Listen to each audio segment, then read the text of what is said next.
You are now listening to the Here for the Truth podcast, hosted by Joel Rafidi and Yerasimos.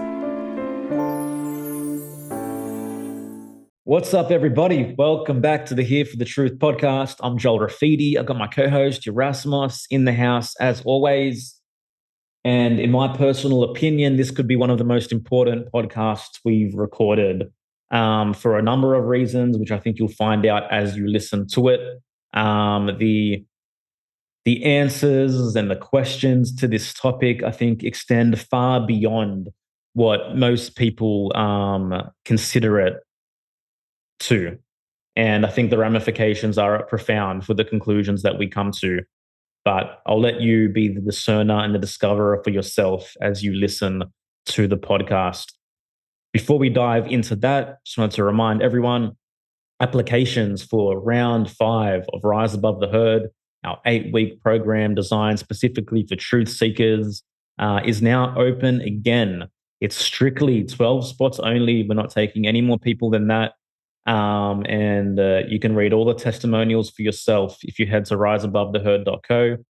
This is for those who are, simply put, to step into their power, to go through the individuation process, and to come out the other side as a badass motherfucker who knows what they want, knows what they stand for, knows what they value, knows what their vision is, and puts one foot in front of the other and kicks those goals despite what's going on around us. I think I dropped a bit of a Yerasimos American accent when I said a badass just then. But anyway, without any further ado, what can I say? Enjoy this episode. All right, everybody, welcome back to the Here for the Truth podcast. We have now 4-time returning guest, David Whitehead, in the house, name that is absolutely familiar to all our listeners. And for the first time, we have Josh Reid joining us. A little bit about Josh. Josh is from Western New York. He served just under 10 years in the US Navy. He founded the Red Pill Project after an experience with information censorship and seeing how much of the world's mainstream media channels propagate biased and destructive propaganda. Since 2018, he's been exposing the unfolding global conspiracy and helping redefine how we look at information. Gentlemen, such a pleasure to have you both here. Thanks for being here for the truth. Thank you for having us. Thanks for having us, boys. Good to be back. And I'm glad Josh is joining us here. There's a little history about Josh and I. I was actually watching Josh's show like 2 years ago.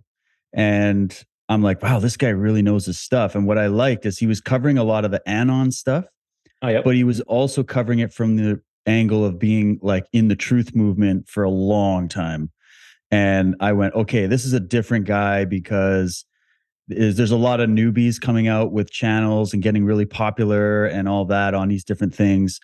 But it's nice to see old school guys that know the whole breadth of this research community and really understand it. And I was like, oh, cool. So I had him on my show one time to talk about stuff. And then he brought me on his show and it just kind of went back and forth. And we finally went, it's weird. Every time we both get on either of our shows, we get huge numbers. So people seem to like us. I'm like, we should do a show together. So now we do Earth Chronicles that airs on Badlands Media. Hopefully they still like us. I don't know. But either way, we're there. And Josh also does a great show on his Red Pill project. So I'm glad to be here with all you guys. Yeah, man, for sure. We were chatting to Josh briefly before we jumped on, and definitely got to do a solo episode in the future. A lot of information to be disseminated there, definitely. So today we are talking about a very polarizing topic, something that seems to be very emotionally charged, very triggering for many people, even particularly within this quote unquote truth community, which we seem to have found ourselves in whatever extent that means. We're talking about the shape of the earth. So I want to ask you guys, whoever feels called to start can start, but why, so many people would come across this topic, recognize how polarizing it is, then, throw their hands in the air and say, it doesn't matter anyway. Why does the shape of the earth matter? There's so many other things that we could be arguing about or talking about or having conversations about. So why does it matter to you guys? Josh, David, why don't you go ahead. first, man? Oh, okay. I can go first. It matters because it constructs our worldview. If you want to look at it in that perspective, is that many people will say that the shape of the earth doesn't matter, whatever, that we got bigger problems to deal with. Flat earthers and globe earthers will both agree that the shape of the earth does matter. Now, the shape of the earth matters to flat earthers for probably very specific reasons, and we can get into the psychological and the philosophical aspects of that. I know David will touch on that. But as for my perspective on it, or the greater perspective, is that if the shape of the earth conforms to everything that we know about in the sense of our scientific inquiry, right? Think about this. I mean, when you start to research science in school and high school, grade school, you go into college, you're taught very specific perspectives of how the world and the universe evolve and unfold.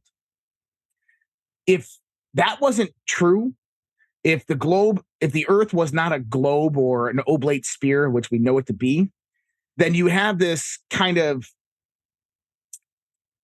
this place that your mind goes, that reality now becomes incredibly distorted. It would ruin everything that you could ever imagine that you've ever learned. You would not be able to trust your reality in its entirety.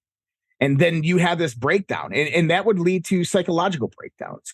And so to me, knowing what I know about science, knowing what I know about psychology and the understanding of my own paradigm of understanding, what I've learned, the earth is definitely a sphere or oblate sphere. But the fact that it would, I'm losing my words here, but the fact that it is a sphere does matter, because our whole worldview, our whole universal perspective is based upon this one kind of axiom, if you want to look at it like that. That if it was not a sphere, if it was a cube or a rectangle or a flat piece of whatever they want to call it, then the whole worldview changes, your whole paradigm changes. And this would crush people psychologically. I think this would cause people to go crazy and insane. And so to me, the flat earthers call this the biggest lie, is that this has been kept for us for generations, for thousands of years or whatnot.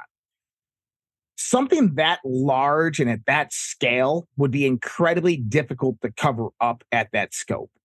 There would have to be millions of people involved in this, not only millions of people currently, but millions of people millions of people in the past as well. To me, that's just not logically, it just doesn't make any sense. But if that was the truth, it would ruin our whole paradigm. I think that you would see people start going crazy on this planet if they found out, let's say, that the earth was somehow flat and that flat earthers were right. So I think it does matter for our psychological health, for our mental health.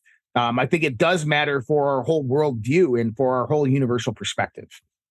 Yeah, real quickly, I just want to just play quick devil's advocate here, because a lot of people use that argument to say, well, how can 9/11 truth be, how can that story be wrong? It would take so many people to be involved in covering it up. Now, again, it would take way more people and way more time to cover up, obviously, the shape of the planet. But like, how do you navigate that's an argument even going against other conspiracies? Actually, that one's quite simple, because the information pertaining to 9/11 or September 11th was really post facto, right? Is whether we believe that planes flew into the towers or it was early day CGI, which we've seen some video evidence of, is that the people involved prior to the event was very minimal. Probably less than a few hundred people that planned that operation, that allowed the operation to go forth. And whether they're still alive or not, I don't know. But after the fact, the people involved in the investigation, planning evidence and these types of things, those aren't hard things to do, or the magician's trick, allowing people to see what you want them to see, giving them the knowledge and the information that you want them to see pertaining to that specific event. That's when thousands and thousands of more people get involved in the event. But you got to remember that it's a controlled disclosure of information at that point. So for September 11th, I think that an event like that would be very, very easy to manipulate in context to something like a globe or flat earth. Cool. Yeah. And I mean, this is where I came in, and just a quick history of my experience with the whole flat earth paradigm. I've been in this community for a long time. 9/11 was what started me looking at the geopolitical aspect of everything. I was always into philosophy, comparative religion, ancient history, some of these esoteric subjects. But 9/11 really made me go, okay, I don't know what happened on 9/11, but I know what they told us was bullshit. I know that, but I still need to gather evidence to posit a theory, to actually posit a case to say, I have a counterclaim to what the government is saying, right? And it turned out it wasn't just me, it was a whole bunch of other people. And there was actual evidence of it that you could reference easily, right? That is not so easily debunked. Things like 7 out of the 10 commissioners of the commissioner report came out later and said they were underfunded, they were cut off at the knees, they couldn't really complete the full investigation the way they wanted to, et cetera. So therefore, you're kind of like, okay, what the government told you was at the very least incomplete, and at the very worst, a total fabrication because they were covering something up. I started going into that from there. Then we get into all the other subjects that this community, what you call the alternative research truth community, has gotten into. And because it's such a new movement, we're very vulnerable to these types of psychological operations, which is what I believe this really is at the end of the day. Now, the other side's going to say, no, you're under a psychological operation of it being a sphere and all of that, but that's where you have to get into the details and the evidence.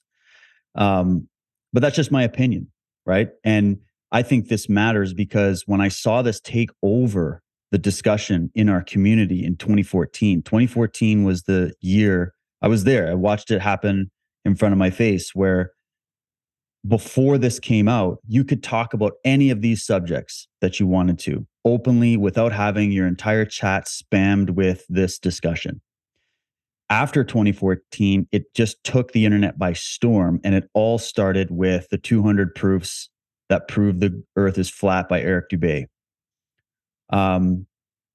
And I'm not going to get into him or personal attacks against anybody or anything like that. I'm not here to do that. But I have some suspicions about the way this rolled into the community as a divisive and also a tracking apparatus to track the methodology of thought and research within our community that was actually becoming quite formidable in the information war back in the mid 2000s. And it makes you wonder why they would want to go to this level of an extreme to put this out. And now you could argue, well, it's just regular people coming up with this and then saying, oh my God, and we had a flat earth society for how long and everything else. But this has become to a point where you can't now talk about it, any subject whatsoever, without having this flat earth discussion going on in your chat room. Especially when you touch on the subject of, say, like UFOs, anything to do with space, because I watched flat earth go from, yep, it's a flat pizza in space, to, you know what, the arguments about the circumpolar navigation and the stars that, spin in different directions depending on the observer, whether in the southern hemisphere, the northern hemisphere, the lunar eclipses, the rising and setting of the sun, the observation of the sun. As the flat earth industry started to come up, so did an industry of flat earth debunking, right? And the debunking was done by people in the beginning that didn't really know what they were doing scientifically. And then eventually it caught the attention of serious scientists and people that really do know what they're talking about with this stuff, right? And astronomers and even amateur backyard astronomers started to take this on. And I thought that was interesting. I'm like, okay, so now there's like a major war happening about the shape of the earth while our earth is being taken over by this global cabal or whatever, right? So I thought that's interesting. And then when I started to ask flat earthers back in 2014, 2015, give me the why. Give me your best assessment as to the motive. See, with 9/11, I can easily establish a motive. Even, and in any kind of investigation, establishing the motive isn't the be all and end all of proving it, but it's a part of the process of investigating it, right? If you're going to find out who is a serial killer or who murdered somebody, it's a good place to start is to start with the motive, and that's going to lead you to the actual culprit, right? Or the evidence to show who the culprit is. So when I would ask these people, they would always give me a religious answer. Every single one to this day, right? There's very few atheist flat earthers. And not that it doesn't really, I'm just thinking that's interesting. I'm just taking notes as an objective person going, what's happening to our community? Why is this all devolving into a discussion about the shape of the earth, even when we're talking about something totally unrelated? How come we can't get people off this and focus on what's happening on the earth, which was my original goal? And I realized this is about something completely different because I got the answer again and again that the reason that they're lying about flat earth is to cover up, number one, land that they don't want us to have access to. And number two, they're trying to cover up God. This is a cover for God. This is a satanic agenda. The globe is a satanic agenda perpetrated by the Jesuits, which is kind of hilarious because don't forget it was the Vatican that burned all the people and imprisoned all the people that were trying to say otherwise, like Giordano Bruno, Copernicus, all these were, what's his name? Galileo and all these guys. But either way, I found it interesting that was the first argument that was given. And it got me thinking because of all the work I was doing with Michael on Unslaved about psychology. And I realized that in our community, Michael was right. That before even talking about flat earth, Michael was saying, he did an analysis and said, our movement is absent the discussion of human psychology. It's not being had. It's all political surface. Look at that. Here's the boogeyman. Here's all the evil, which is fine. You need that. You need the analysis of that. But that's the end. They just let you walk out of the theater of their presentation without any kind of context as to why it's happening. And that's because they don't get into psychology. And it's because predominantly in the alternative research community is the sort of classic Christianity, fundamentalist Christianity. And I'm not here to attack any religions or anything, but it is interesting to me that it is that mindset that is swept up into this type of narrative because they're already operating from a similar narrative. Then I started going, okay, what's interesting to me is why aren't all Christians flat earthers? Because you got all the flat earthers that were saying, well, it says it in the Bible. Yet I got a friend of mine, and I know many Christian researchers that completely disagree with flat earth and completely disagree that the Bible says that it's flat. So they go through the scripture verses, they do the translations, they show it, and they say, hey, they're using descriptive poetic language to talk about you as the foundation. Like if Paul is the foundation of the church or whatever, then they're talking about you as the foundation. And we're talking about the foundations of the earth. They're not literally talking about the foundations in that way. That was their argument. People can make what they want. And so I realized the importance of this discussion is about perspective. That's really what it boils down to. And all the debates I've listened to and the one that I tried to take part in that turned into a big shit show, there's no discussion about psychology in relation to perspective, right? Because you can't get there because it's too personal, right? So you say, okay, why are you preferring this to be the case? Because if you're advocating for it to this level where it becomes so emotional that we can't have any other discussion and there's no, like you're giving me unfalsifiable positions. Every time I bring a piece of evidence that says, yes, but all you got to do is do this, it's unfalsifiable. And they're going to say the same to me, which means now we've got two completely polar camps within our movement that are all fighting over something that, in my opinion, isn't the biggest conspiracy, because the biggest conspiracy is the inner conspiracy, which we've talked about many times and we can get into.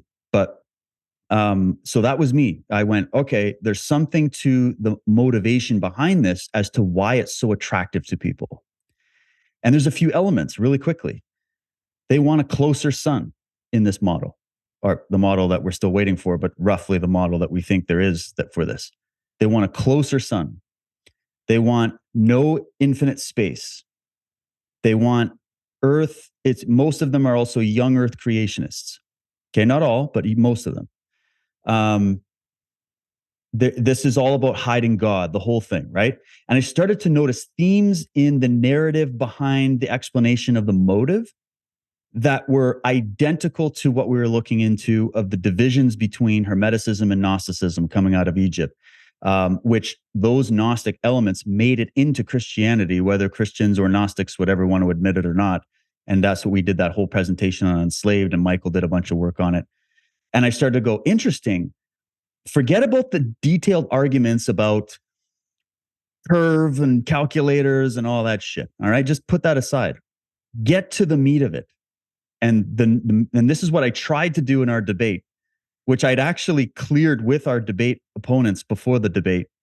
And I remember asking, can we come on and talk? I want to have a conversation about why this is the cover up, why this is the biggest conspiracy. Why are they lying about this? Why are they going to thousands of years of all the navigators, all the astronomers, all the people that ever worked? And remember, NASA is not the only space agency that exists. We've got India up in space taking photographs. We've got China up there. We've got Iran. We got other countries that are up there. We got private organizations that are going up there.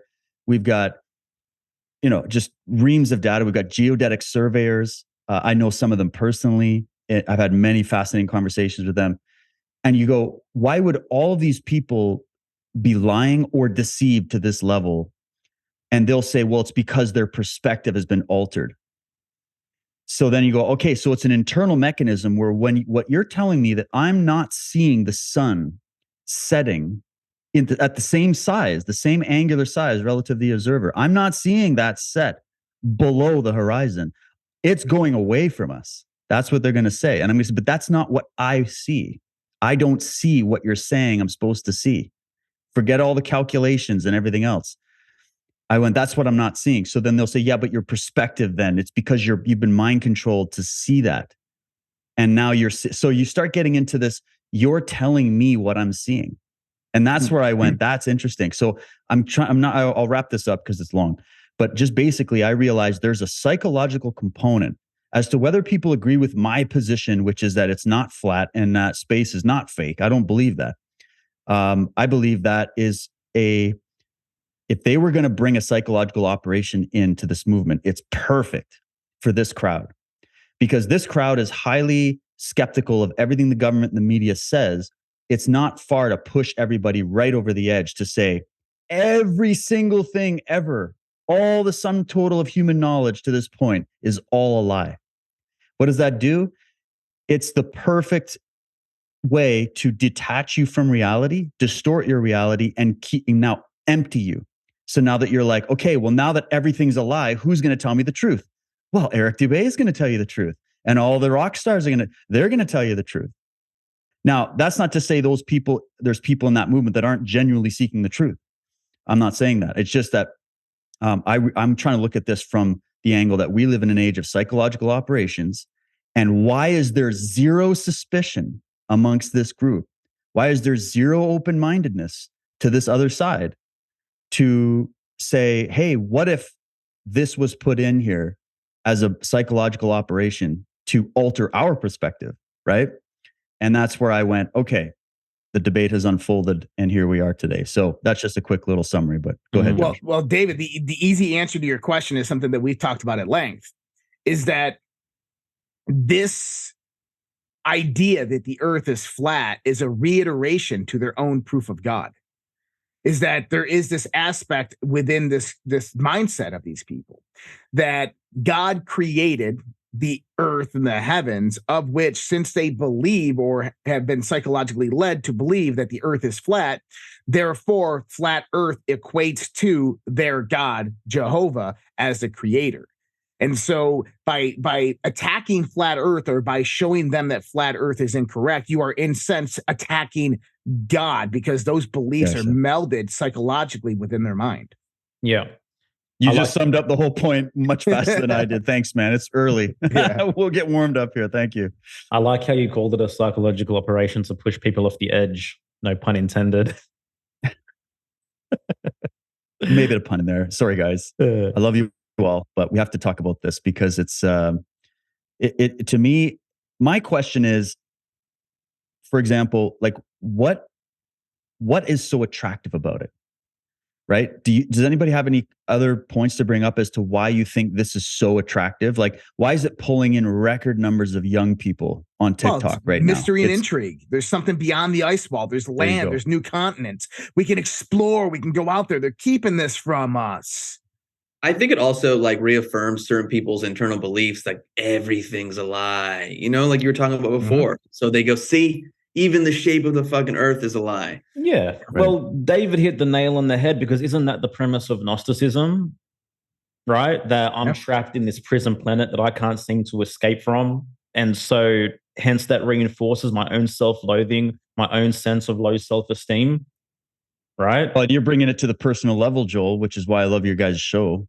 And regardless of anybody listening, what shape you think the planet is, you got to listen to these guys about the inner work, right? Because if there is an issue with perspective, the question is, who's got the issue? The people that see all the evidence that to me is blatantly obvious that indicate that we live on a spherical planet, or the people that believe that all the evidence points to the fact that we live on a flat plane. Some people think it's infinite, whatever. It's all a matter of perspective. So what does that do? It brings us back to the question of, I think it was like William Blake that said it, that we see the world through the lens of the self. So the condition of the self is a determining factor. So just like your inner state, your inner psychic state, okay, is a factor in what you're interpreting as reality, external to you. And this is actually a subject of philosophy. It's not even a subject of necessarily science yet. You start with philosophy, right? And it's the idea that, and there was many philosophers that debated these types of points about perspective. I'm trying to remember if it was Kierkegaard or some of the, I'm trying to remember, but one of these, there was some philosophers that came in and were saying that, it was Immanuel Kant. Sorry. Immanuel Kant came in and he gave his proof for God, or his proof of faith, how faith and belief and religion, we have to clip the wings of reason to make way for faith. That was his argument. So he, right as sort of the old dogmatic medieval version of Christianity and religion around the world was sort of, losing their following because of the age of science and reason and the Enlightenment period, and all of this open-mindedness started to come in. There was a sort of resistance that was taking place in philosophy to even accept God of any kind at that point, or religious view of any time. It was just that moment where they went, man, a lot of what we've been getting brainwashed with by the church is a lie, right?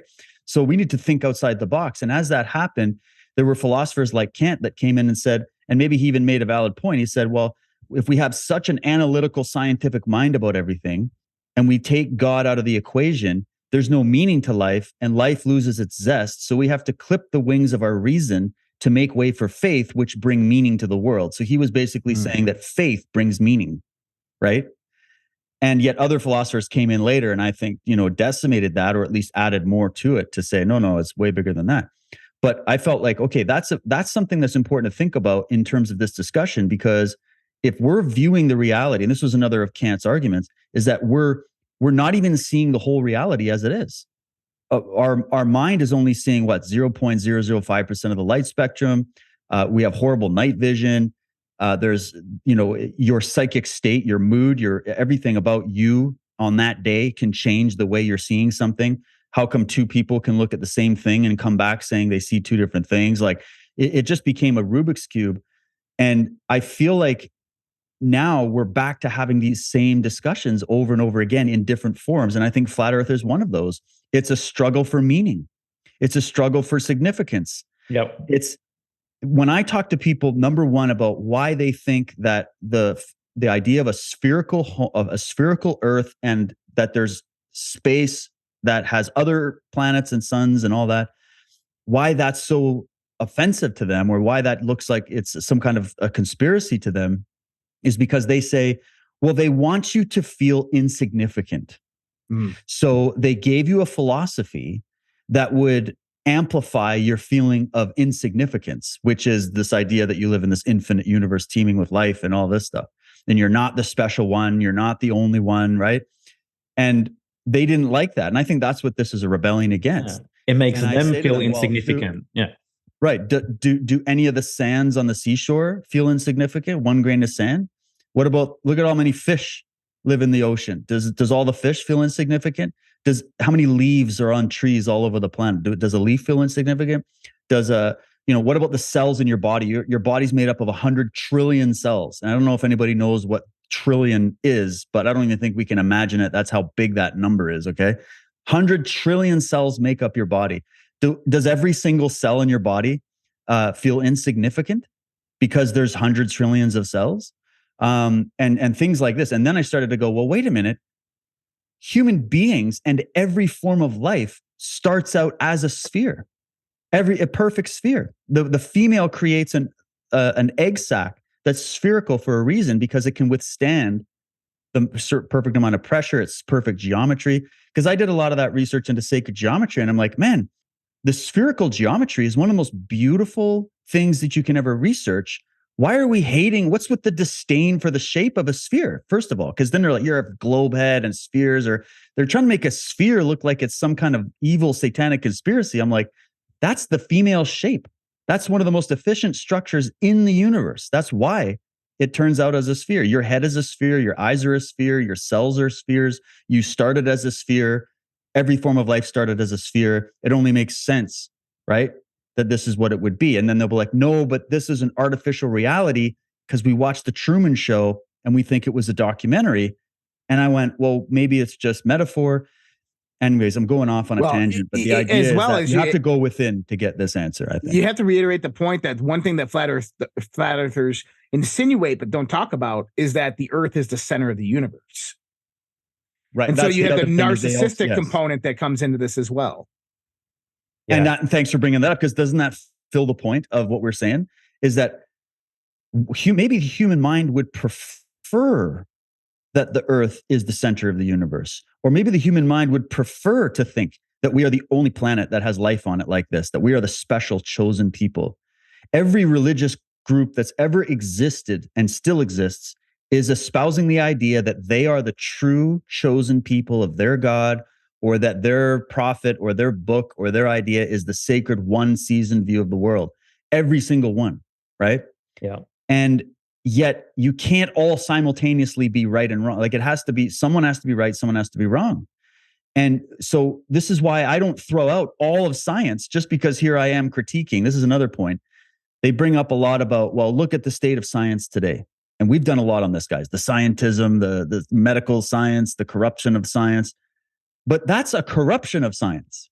That doesn't mean science, which is scientia, which is just, studying the observation of a phenomena.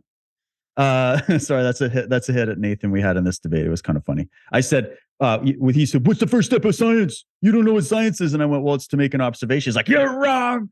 It's to make an observation of a phenomena. And I went, okay, fuck, it's implied.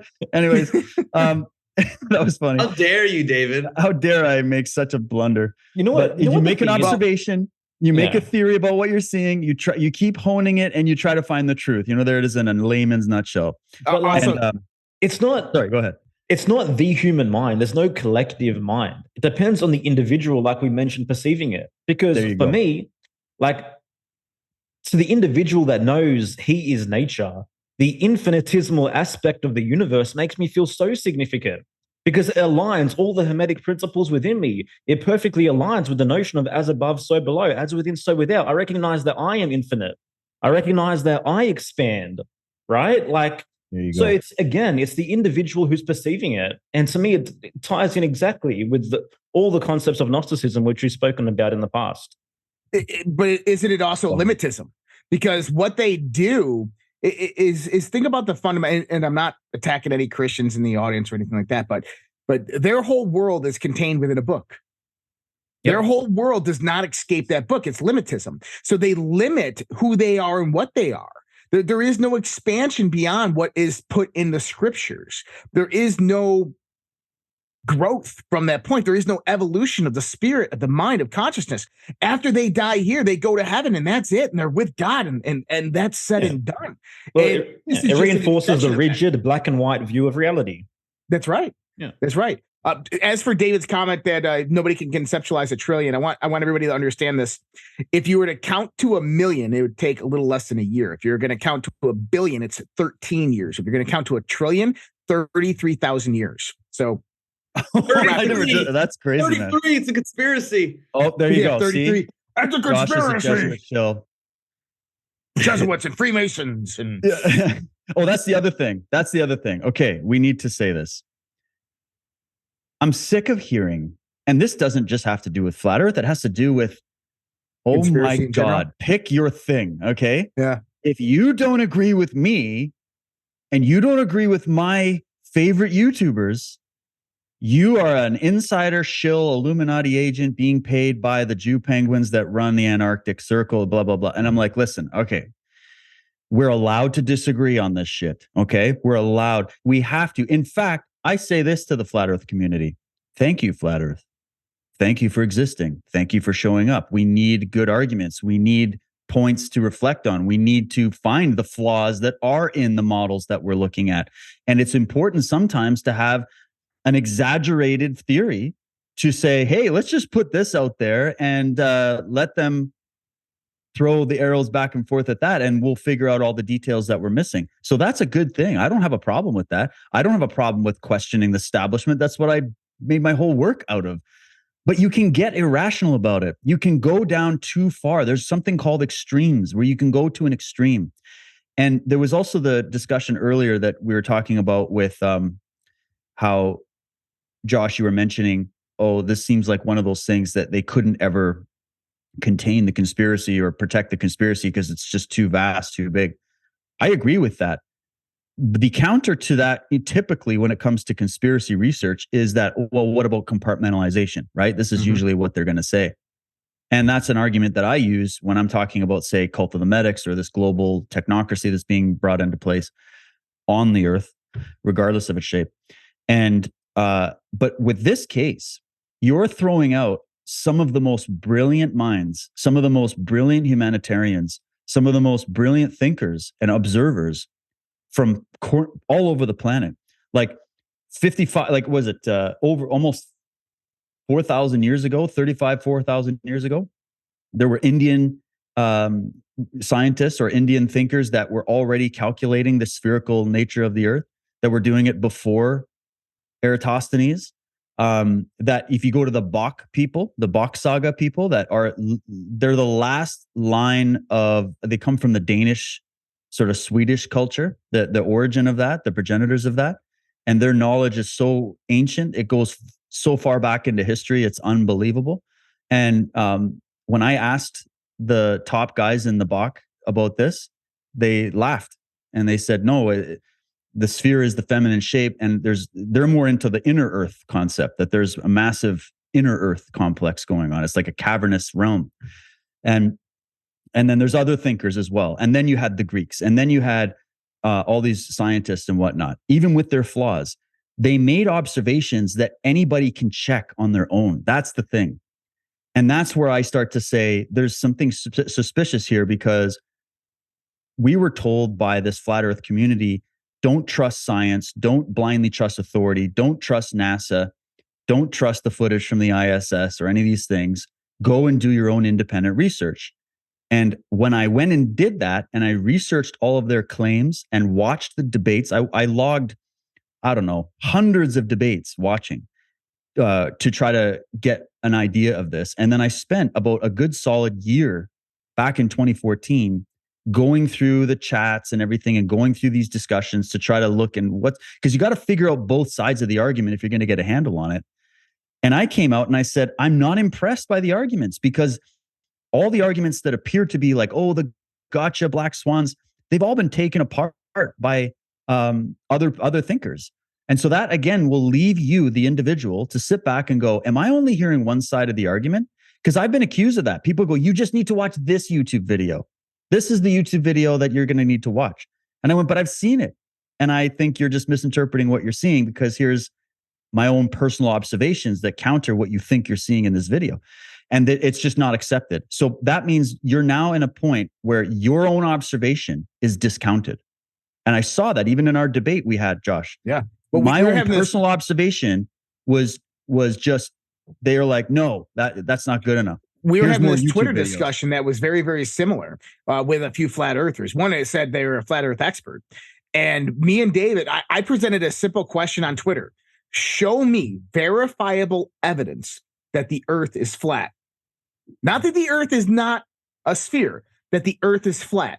Show me the ice wall. Show me the land above it. Show me a viewpoint from sky that shows the firmament. Give me something. And in 2 weeks of this conversation going on, they had yet to provide one piece of any evidence whatsoever to prove that Earth was flat. And they said, well, prove the Earth is a globe. I'm like, here's satellite imagery. Here's this, here's that. And I could do it over and over. Oh, that's fake. That's fake. That's fake. And so there's this, it's crazy to think about how to argue with these people because it's a lot of circular logic. Because what they'll do is they will ask a question with a question. They'll throw a question back in your seat. And then when you answer, they deny it and CGI, it's fake, whatever. And one of the things that I've always wanted to ask a flat earther, and I've started to ask this question before, is what are their thoughts on the Great Pyramid of Egypt? Because I think we can all understand that, you know, from various different points of research, that the Great Pyramid is a lot older than 3500 BC. That is most likely back from the later Dryas period, 10,500 years ago. And in this case, we know that there's been some really good research done on this in the sense of sacred geometry. There's one tensor that's used, the 43,200 tensor. This is the amount of seconds, I believe, at 12 hours. And this was really, really pertinent to the ancient Egyptians. But when you use that ratio of 1 to 43,200, the dimensions of the earth all start to formulate. Number one is the, if you actually take the latitude and longitude of the Great Pyramid, it's equivalent to the speed of light, which is kind of crazy. But if you actually measure the perimeter of the pyramid and you multiply or you divide it by the 43,200, you get the equatorial radius of the earth. And there's actually two perimeters. There's another perimeter that's just a little bit wider. There's like the base, and then there's the base that the pyramid is built on. If you take that one, you get the polar. So one, you get the polar radius, one, you get the equatorial. How are you getting a radius if the earth is flat? And wouldn't the ancient Egyptians have known this when they aligned this pyramid to true north? I mean, it's complete absurdity because what they do is, well, the Great Pyramid was there to test our love of God because it's there to test our knowledge that the earth is really flat. It was built by the globe earther. Like, it's just absurd to think about this. And we can go to many other ancient sites, many other ancient monuments, and validate the same thing over and over and over again, that the equatorial and the polar radius of the earth were built directly into it. So what are the key arguments? What are the key calling cards and drawing points for flat earth? For flat earth? Yeah. Well, what they do, this is what's interesting. That's a good question because, Joel, we've asked a lot of them and they don't have evidence. Don't have a model. They don't have evidence for flat earth. They have evidence against globe earth.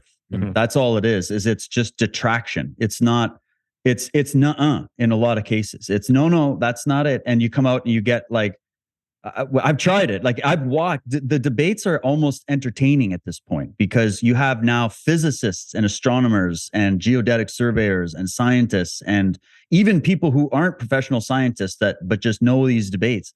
They're going in and they're putting these arguments forward that just go right over these guys' heads and there's no response. It's just, no, that can't be because the earth is flat. So therefore that can't be. And it's like, well, okay, what evidence would you accept? So that's where I started to go, well, what the best question I should have asked and what you should ask if you have a discussion with a flat earther is to say, okay, all that aside about you saying you're not watching the boat disappear bottom up, you're seeing it vanish, or you're not watching the sunrise and sun, or whatever it is. Aside from that, because now we've been fighting over those points for literally since 2014 and for thousands of years now at this point. So what evidence do you have to show that it's flat?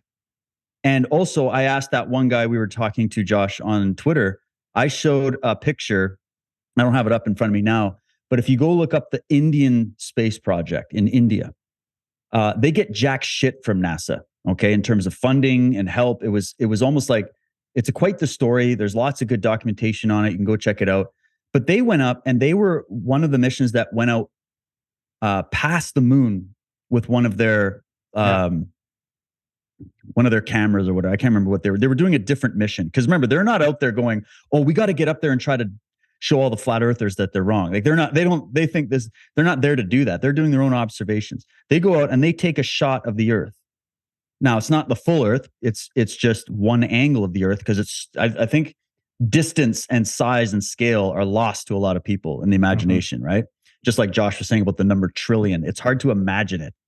So you say, look how far out we are here. And they took a shot of the earth, and it's right there. And so I said, okay, they've just gone up and taken a shot of the earth, and it clearly shows that it's a sphere, because they'll show the dog cam footage and all this stuff. I'm like, no, here, the Indian space station, they went up, and they go, yeah, but they're lying because they're an official government space agency and they're controlled by NASA and all the top whatever. I'm like, okay, here's the photo they produced. That's evidence for a spherical earth. You have to prove to me that they lied, that they covered it up, that it's CGI. What's the evidence for that? Crickets. You don't hear it, right? So then I go, okay, at least we've got pictures. Now here, let's look at the blue marble picture. Let's really look at it. Well, that's and a composite image that have analyzed it. It's a composite CGI. That's CGI. Right. But that's what I mean. That's just arguments all the way through. It's not.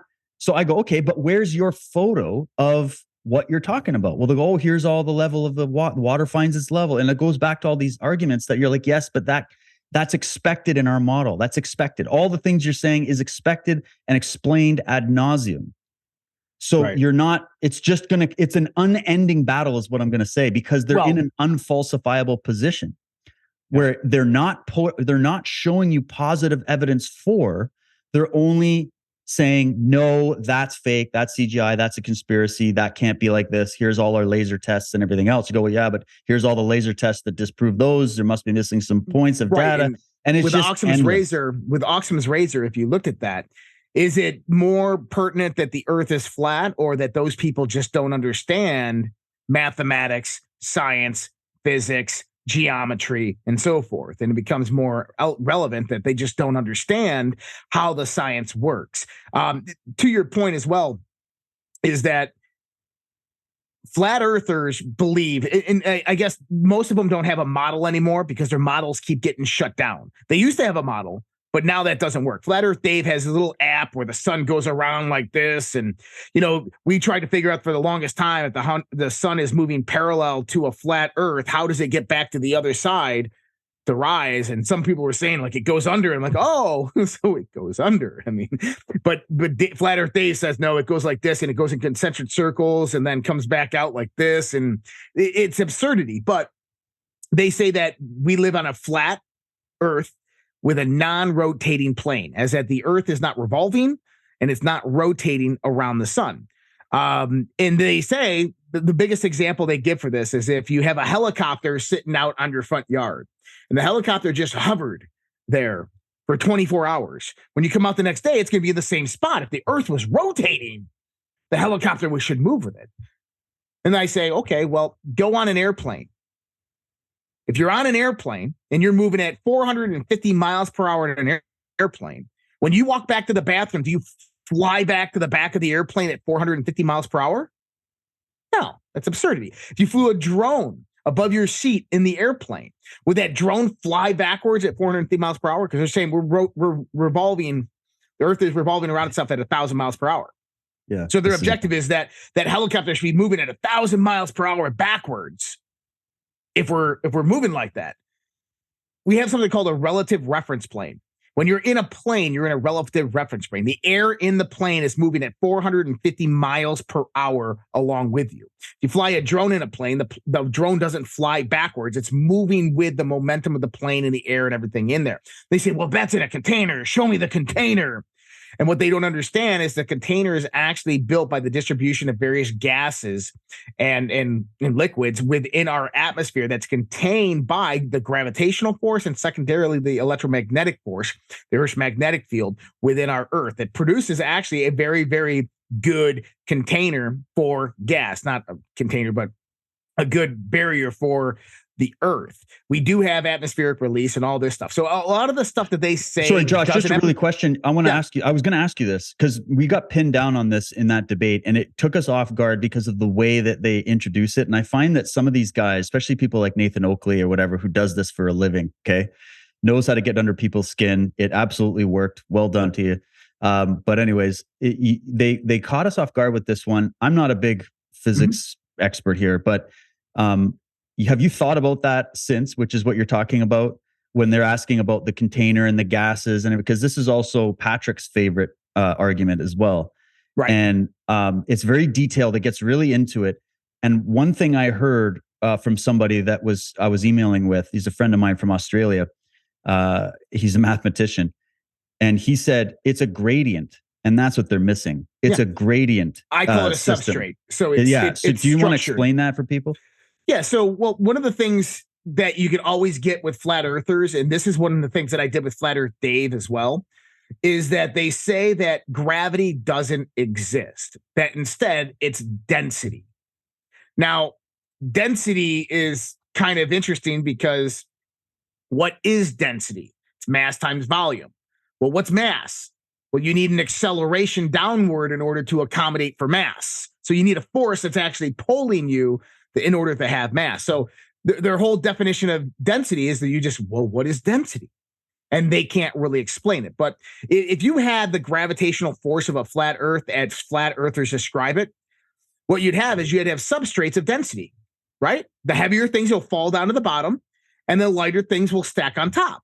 Mm-hmm. Well, here's the thing. I asked Nathan Oakley. So I said, then what is air? Because Patrick and them were using this, well, air and air and air. And I said, well, what is air?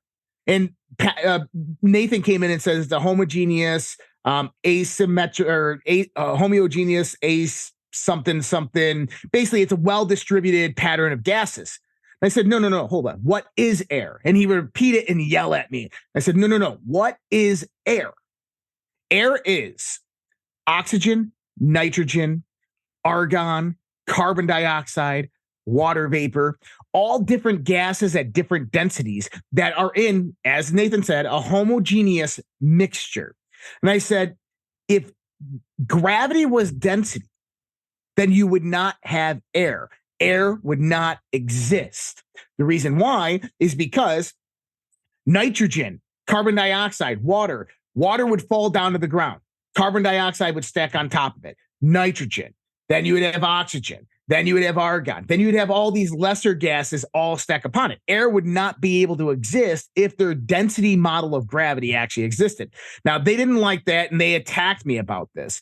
But you're right, David. We have basically a substrate model, a gradient model, in that as you get higher up in altitude above the round Earth, you get less and less concentration of gases because they're held and bound to the Earth, number one, by the gravitational force, number two, by electromagnetism. And here's the thing, is we can do it and work it out mathematically. We can understand why it happens mathematically. And anybody can go out there and do that. But you ask a flat earther for the formula for density as gravity, they can't do it. Secondarily, if things were based strictly on density and there was no external force pulling objects down to the ground, then everything's velocity towards ground would be dependent upon its density. But we know that that's not true because we actually have an acceleration, a change in velocity over time of how things move towards the Earth at 9.81 meters per second squared, right? So the thing is that if it was completely dependent upon density, then we wouldn't have an acceleration that would be consistent and constant. And so they don't think through a lot of these things. And when you call them out on it, that's when they attack you. That's when they scream and yell and cry over you. I mean, there's so many examples of flat earthers. For anybody out there who's like maybe on the boat and they're like, is this a flat earth or is this a round earth? What I want you to do is I want you to go outside tonight at sunset.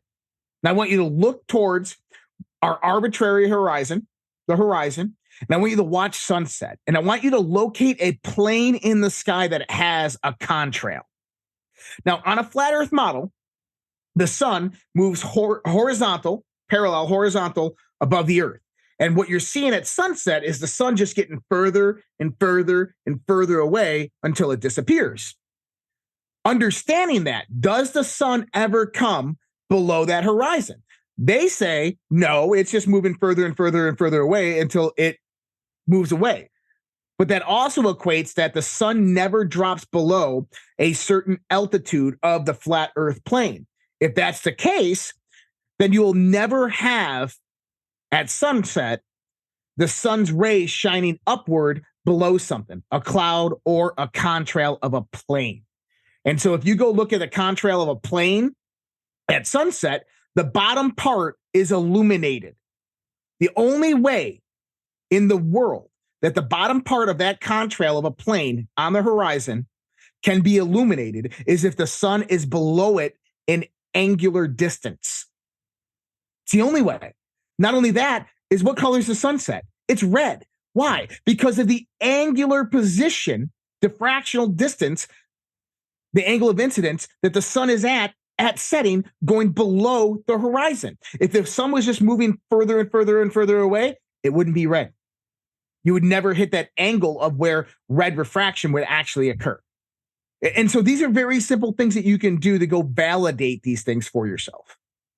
Can I just add on to that real quick? Yeah. Because that's brilliant. And that's what I tried to bring up. I was preparing for this discussion, first of all, the discussion we had on our show.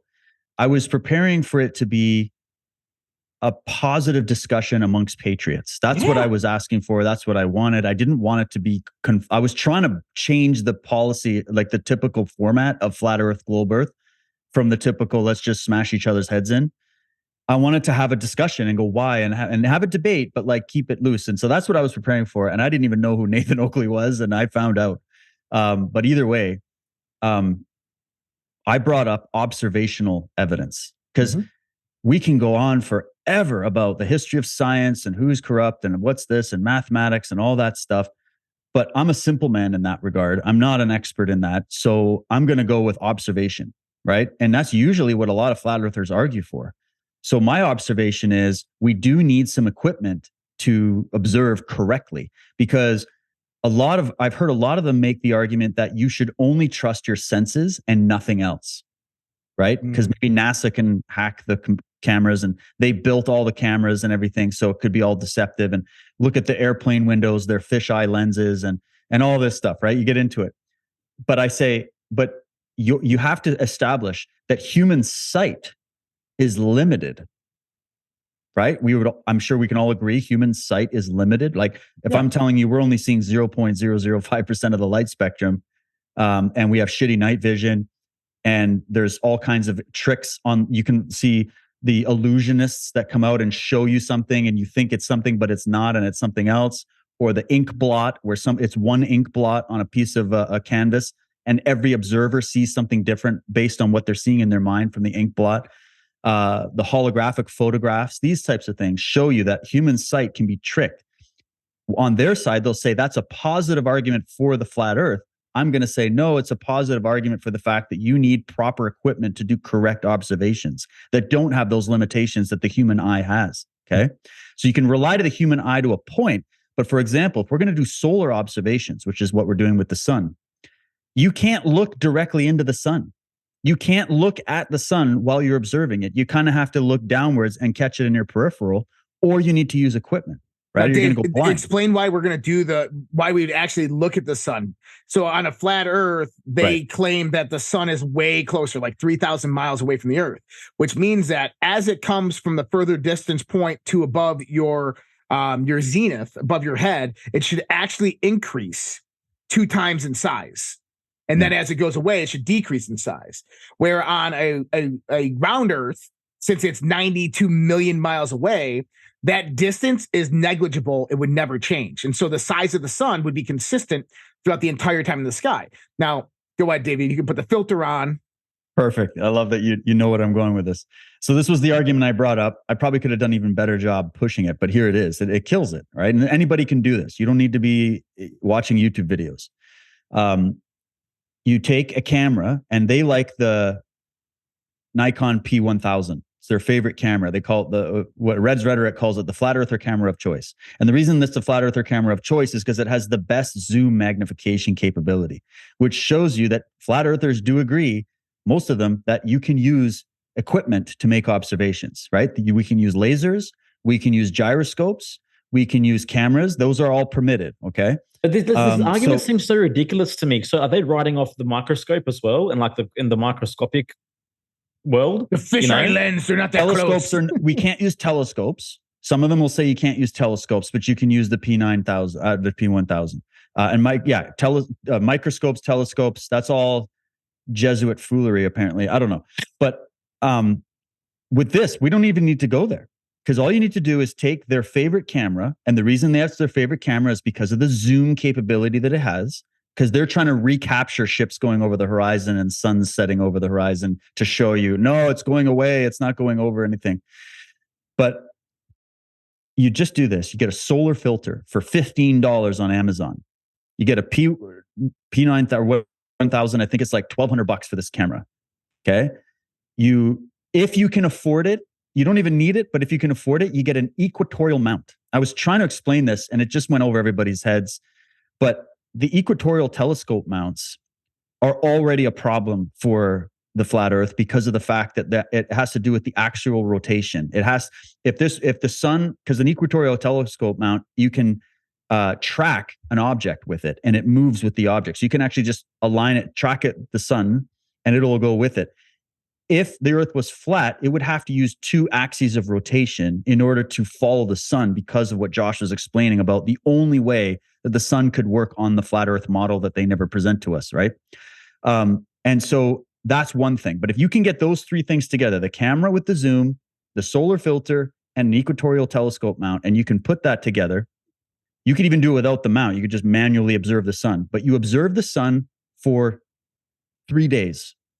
And you track it, rising and setting, 3 full days. That's all you need. You could do longer if you wanted.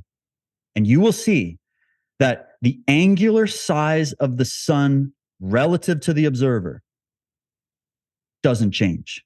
Yep. That's because you put it on zoom, so it's zoomed into the sun. So the sun fills the frame of the camera through the solar filter, so you can actually see what the sun looks like, okay? And you can watch it and track it going up and down 3 days in a row.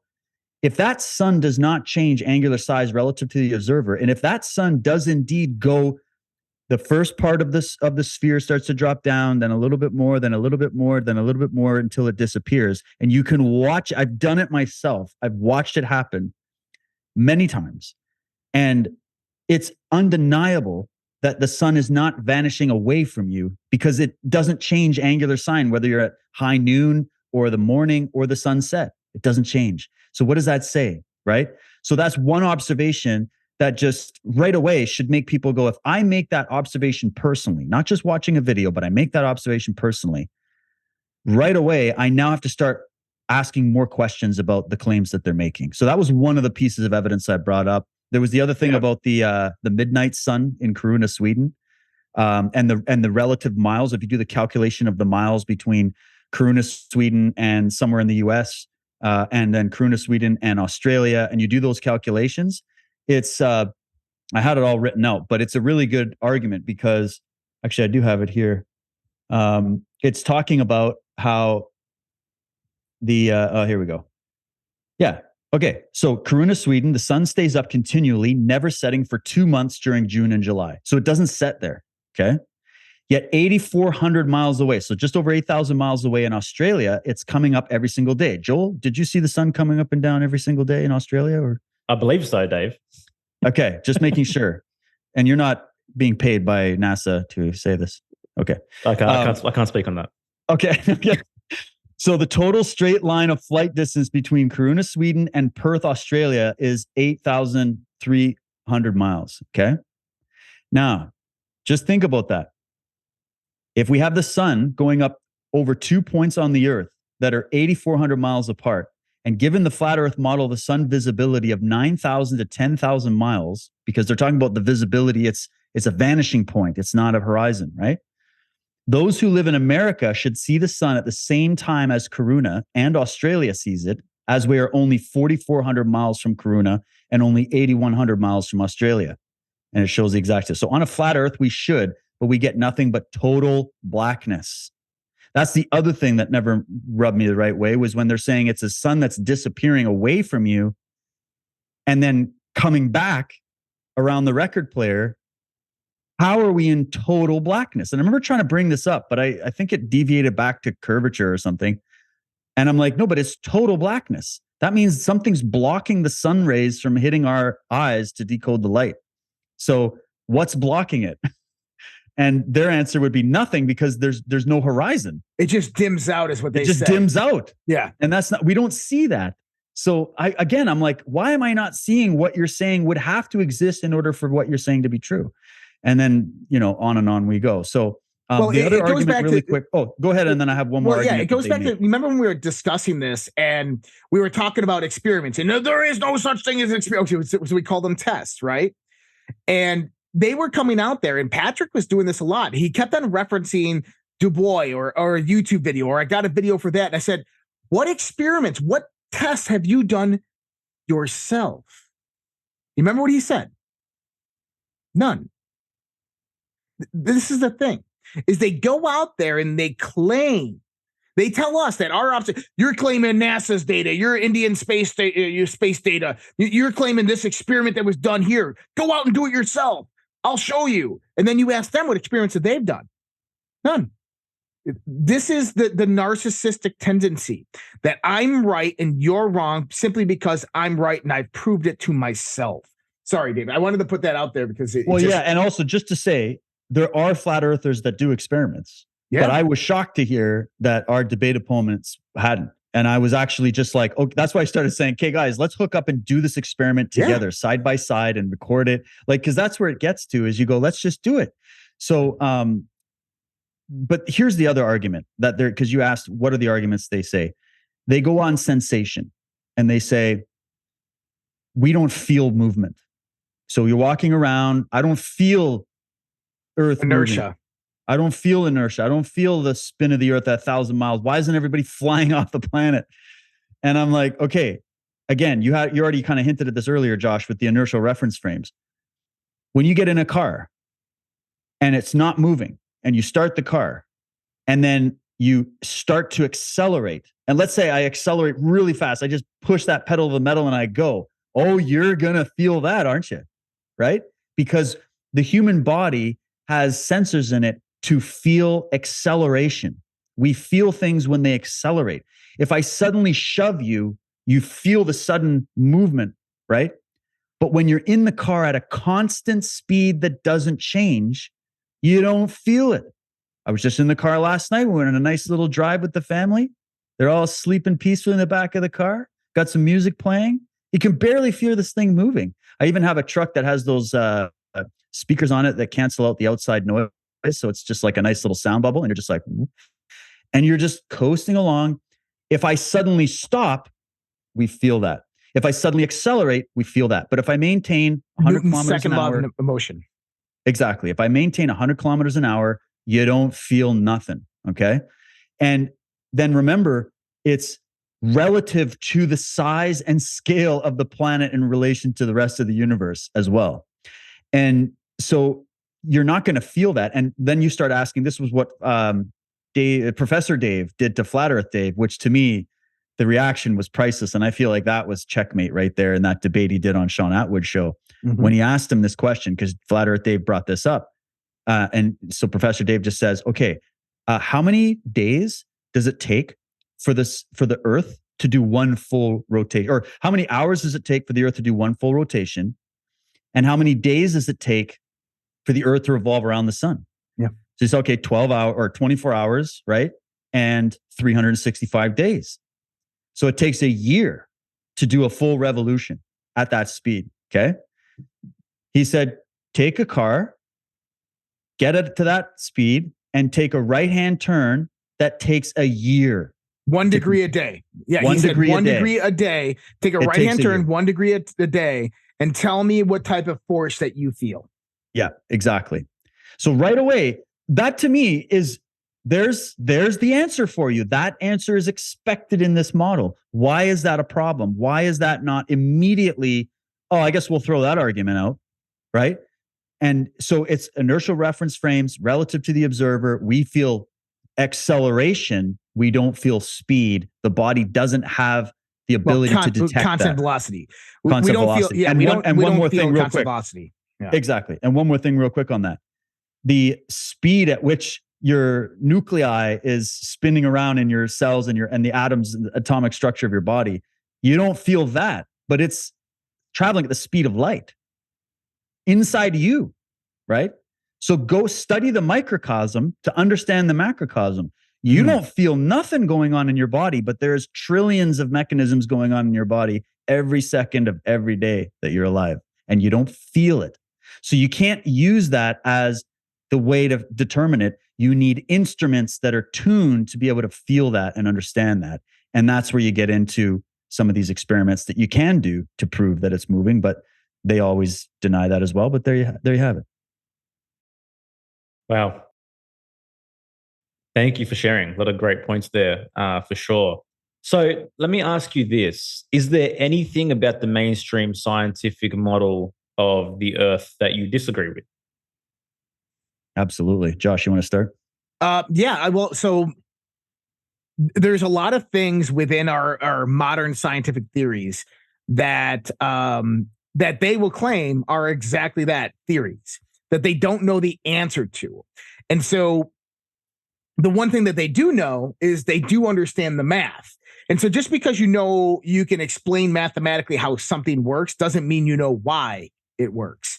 And that's key and important to understand here.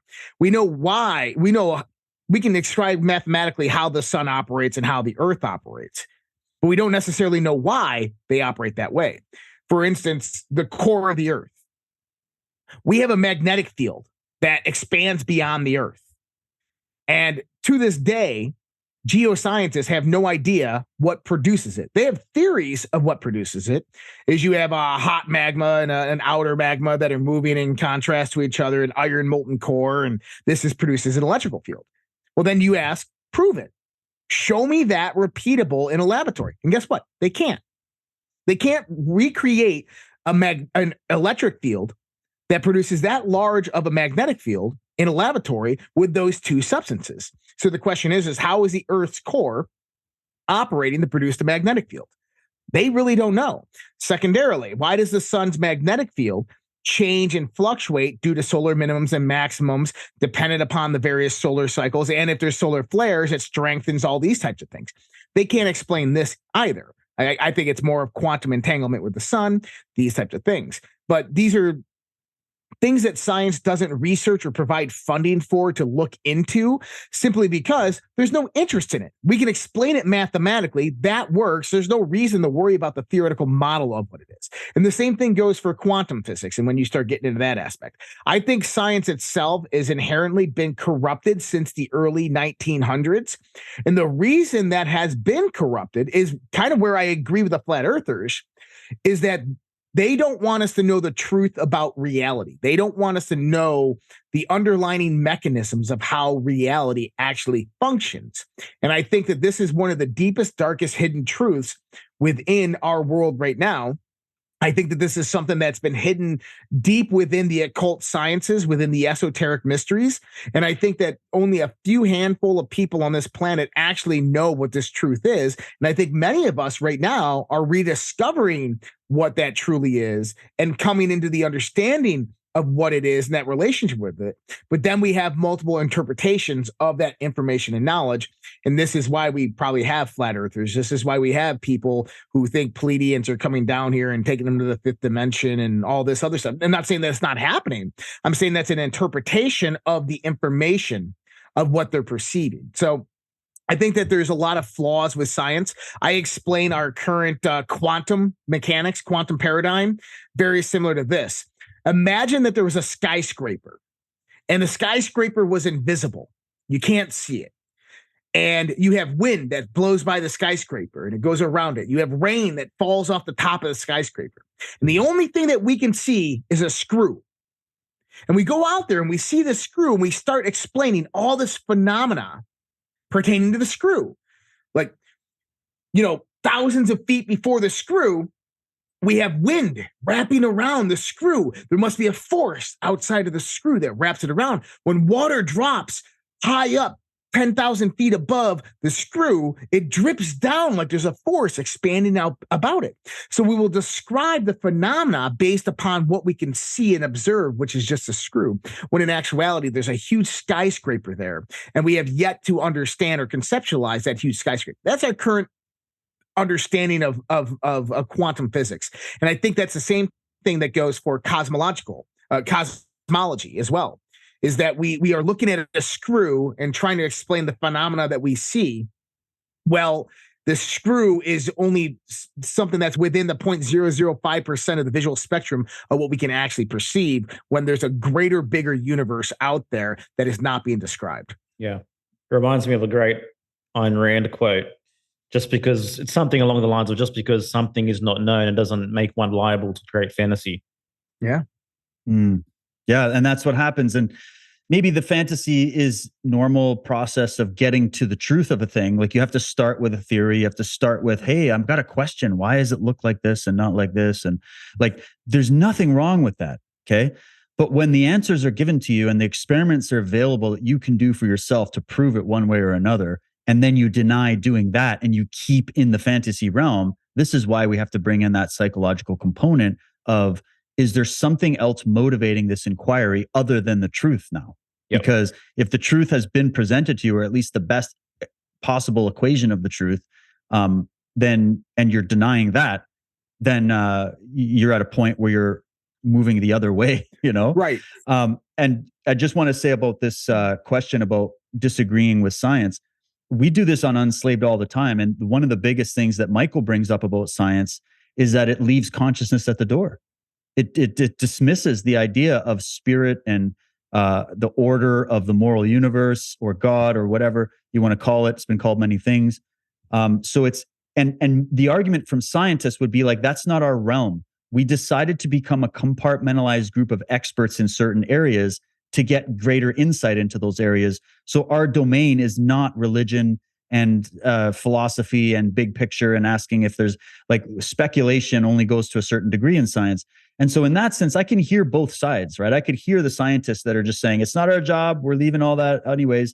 But the problem is then their theories start to become mystical in nature, right? Mm-hmm. That's the thing, is that in science, I hate this word problem, because there's just science as a methodology. And then there's like the institutions of science that have all their theories that they're positing as the basis that lead to other theories. Okay. Like the theory of Darwinian evolution, right? There's many scientists that have taken that apart and shown a different way of looking at it. Okay. So for them to say science is settled and it's Darwinian evolution, that's bullshit. Just like in medicine, the science is settled that we have to wear 2 masks alone in our car. Okay. Well, there's scientists that disagree with you. So for us to go, screw all of science, it's a big cult. That's not in. I'm making the Cult of the Medics documentary, and I'm saying, no, science itself is not a cult. The scientific institutions with particular organizations and conflicting interests are manipulating statistical data and studies. They're manipulating science, which means it's corrupted criminal science. That's different than saying screw science, right? That's where I'm at. Now, Matt Presti, who we've had on and you guys have had on. I love the man. I'm glad he's doing podcasts again, by the way. And he sent me, we had a real nice chat, and he gave me his argument against flat earth. And he comes from the Walter Russell School. Okay.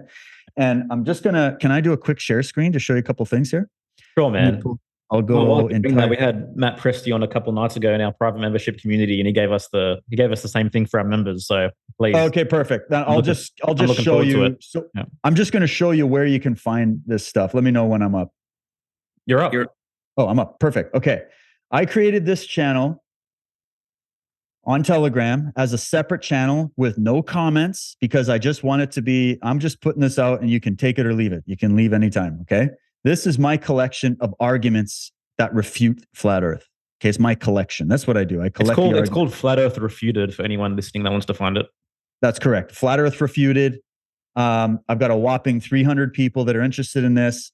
Most people would prefer flat earth debate. But anyways, what I've got is a collection of the top arguments from flat earth debunkers, from my own observations, different arguments and comments that I've seen over the years, people that you can follow. Like, this is an excellent video on the blue marble, because you don't get the full story when you hear flat earthers talk about the blue marble photo and the NASA thing. It's a and yes, I think there's stuff going on with NASA, but that doesn't mean it's to this extent. And that's another conversation.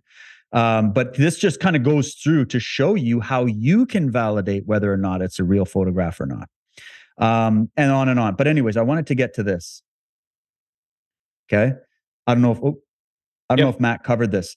This is from Walter Russell's great book, The Universal One. And for those that don't know who Walter Russell is, Walter Russell was a mystical scientist. He was he was the left and the right brain put together. He wasn't just a compartmentalized expert. He had mystical visions and mystical visions. I don't even like saying that. He had a deep intuitive knowing about certain things that he then used science to validate. Okay, kind of like a Nikola Tesla. Yeah, he had insight. And he had an entire philosophy, an entire thing about the way that what gravity is on a philosophical sense is actually just stillness that we've called gravity. Because there are issues with the theory of gravity on many fronts, but remember that gravity itself is not a force. Gravity creates a force. Gravity is like a placeholder for what that is. So just because we don't know what it is doesn't mean we can't measure the action of the force that's being employed and calculate and do all kinds of stuff with it. Okay. Walter Russell knew what he would say. Well, gravity, their issue with gravity is they're looking at it just materialistically. There's a whole process that creates a sphere that starts with the cell that creates you, that the way the planets are formed, the way the galaxies are formed. And he just goes through it. So he's talking about the evolution of mass from a plane to a sphere, because there's an expanding and contracting mechanism within all of nature. And so he's getting into a deeper thinking process when it comes to this discussion about whether or not it's flat or not. And Walter Russell was definitely not a flat earther, or was somebody that said space is fake and we're the only ones. He was more of an infinite mind thinker.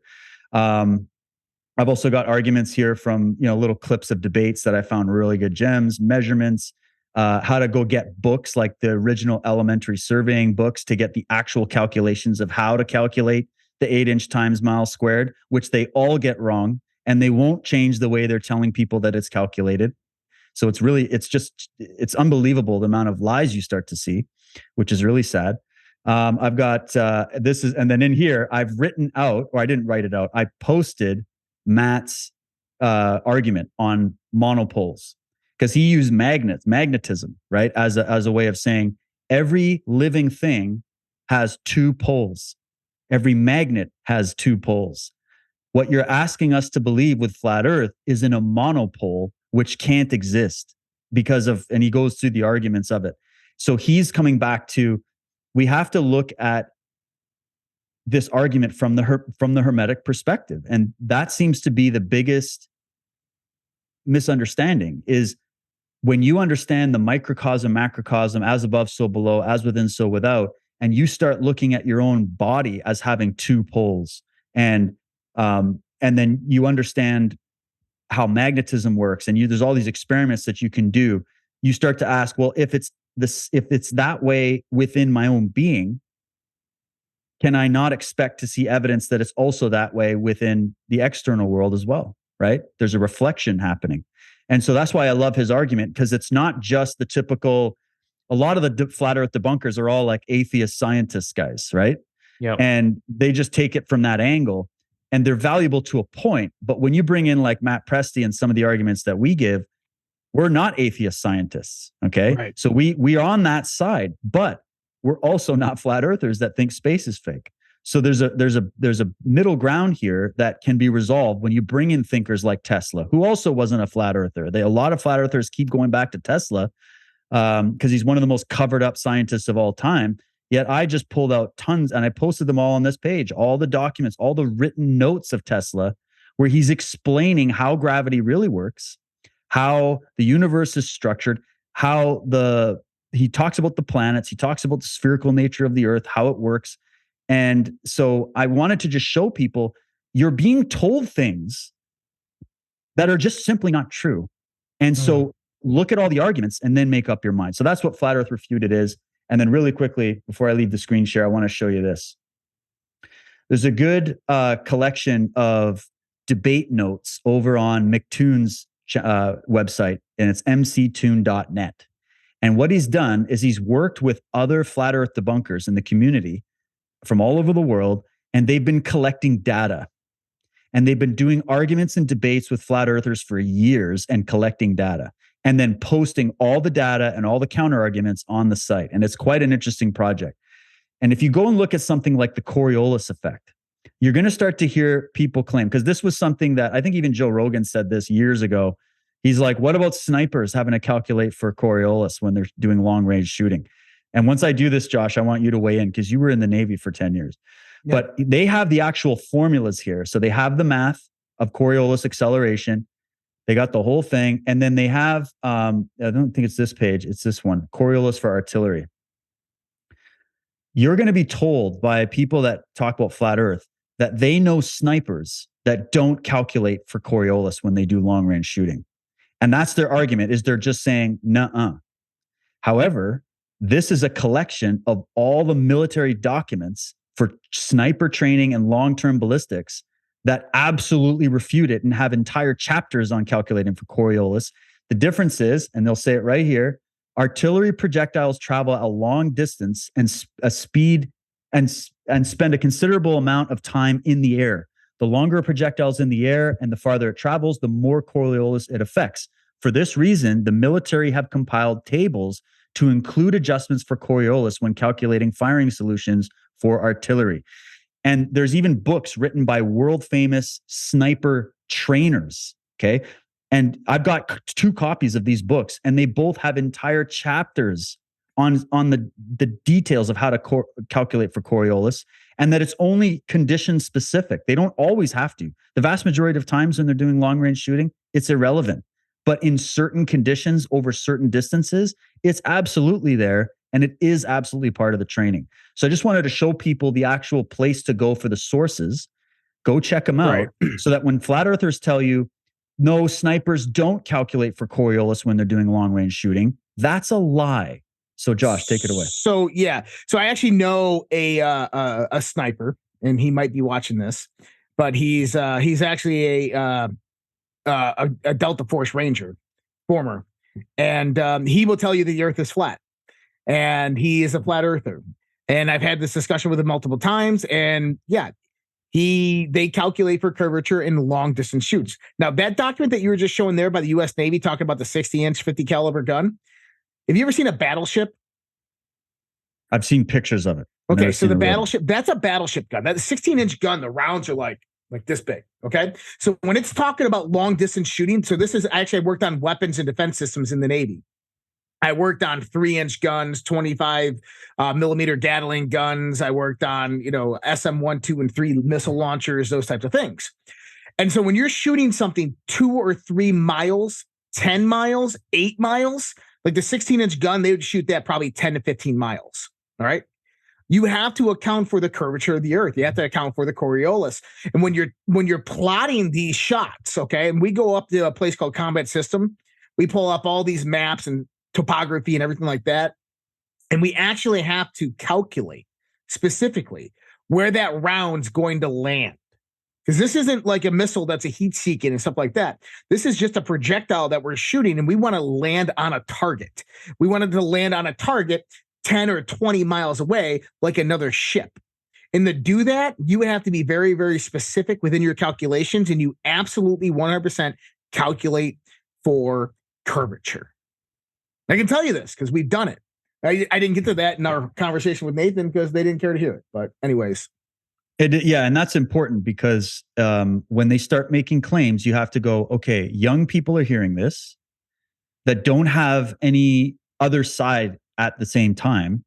And so they're just believing it. They're like, oh, well, there it is. That's the one that censors it for me. But you realize there's counter arguments to everything. Yeah. So if you're going to determine the truth, don't just believe us either. Like I'm sitting here positing the Earth is a sphere because I think it's the most efficient shape in nature. And I feel like the evidence strongly suggests that's the case. And you can measure this for yourself. But if you disagree with me, fine, that's totally cool. We're allowed to disagree. But you have to go out and prove it. And you have to hear all these arguments. That's why I created Flat Earth Refuted, is to go, there has to be something out there that shows there's another side to every single argument that they posit. So I've done a good job, I think, as well as other guys, of collecting every single argument that they have make and giving you the refutation to that argument. So then you can go, which one do you think has the most evidence? It's up to you. And really quick, I just want to give some questions for Flat Earth. So those of you who are on the fence, those of you who are not sure, those of you who believe it, here's a list of questions. Number 1, why does the circumpolar celestial stars rotate in different directions? Why is the circumpolar stars directly above when at the north and south pole, yet at the horizon when at the celestial equator? Right? This is that idea of like the first thing ancient man did was observe the stars. Okay. And they've built monuments to align with the movements of these stars. And so we have to understand that we have to start looking up again. And if you just go, oh, it's all fake, how do you know that it's fake? You're just making an assumption that it's fake. What if it's more real than you can possibly imagine? And what if there's a mechanism inside of you that might prefer that it's fake, because therefore it might ease some of that anxiety that we all have about just how unpredictable nature is? I don't know. I'm just speculating. Next, how does light from the sun travel a far greater distance latitudinal than longitudinal? Why does the shadow from a lunar eclipse always appear round no matter what location or orientation it is viewed in? And how do lunar eclipses even happen at all? This is where they had to start making the idea that the moon is some kind of holographic projection, or it's a living being or something, right? Or there's these demon shadows. They've got these black planet theories that it's like, it's not the shadow of the earth. It's like some dark object that's going in front. And last one is, why does the moon always appear the same size, and why do we always see the same face? And that's the same thing we'd have to say with the sun if you do those observations. Those are just a few questions.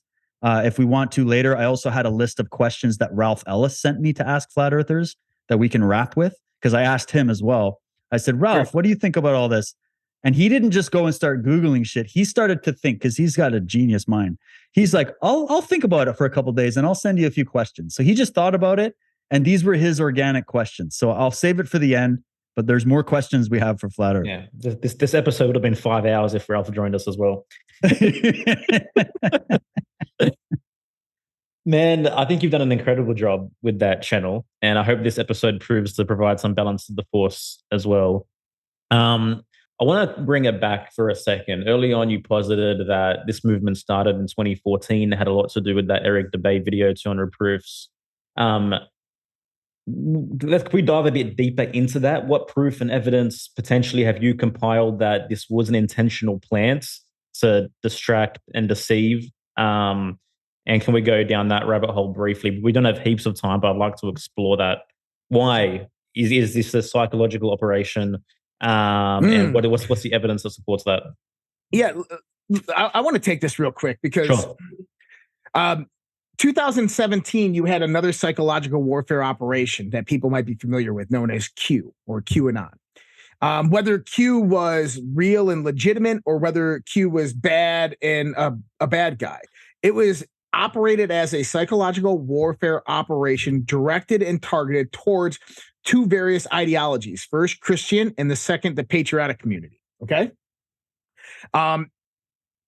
Currently, today, and this is where the problem arises, is that if you look at people who still latch on to that whole genre of information, they believe that somebody else is going to come save them, that Trump and the Patriots are in control and the deep state is being systematically taken down. And there's so much level of information, of false information, that flows in to that channel, that these people lose a perspective of reality because they have a faith attached directly towards the warfare operation, the psychological warfare operation.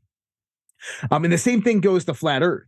Is when Flat Earth came out, I think it was actually he was an African-American Air Force, active duty Air Force guy who came out and he posted videos all over YouTube about him on a plane showing how the earth was flat and him measuring. Remember, he brought the tools up there and he was measuring it on the plane, and that was him. He was active duty Air Force and he has since disappeared. So I look at this as that I think it started as a psychological warfare operation. I think it came out targeting directly the Christian ideology.